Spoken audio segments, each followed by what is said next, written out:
എന്നെ വെള്ളത്തിലിറക്കിയിട്ട് ഈ വഞ്ചി തുഴയാമെന്ന് സാറ് വ്യാമോഹിക്കണ്ട. ഈ വള്ളം ഞാൻ മുക്കും. 20 MLA മാർ എന്റെ കയ്യിലാണ്.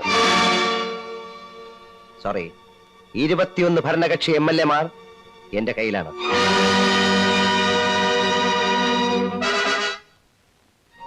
എന്നെ തൊട്ടാൽ നാളെ പ്രതിപക്ഷത്തിന്റെ അവിശ്വാസ പ്രമേയം വരും. ഈ വള്ളം മുങ്ങും. പ്രതിപക്ഷത്തിന്റെ സഹായത്തോടെ ഞാൻ വേറെ വള്ളം ഇറക്കും. ഞാനായിരിക്കും അതിന്റെ അമരക്കാരൻ.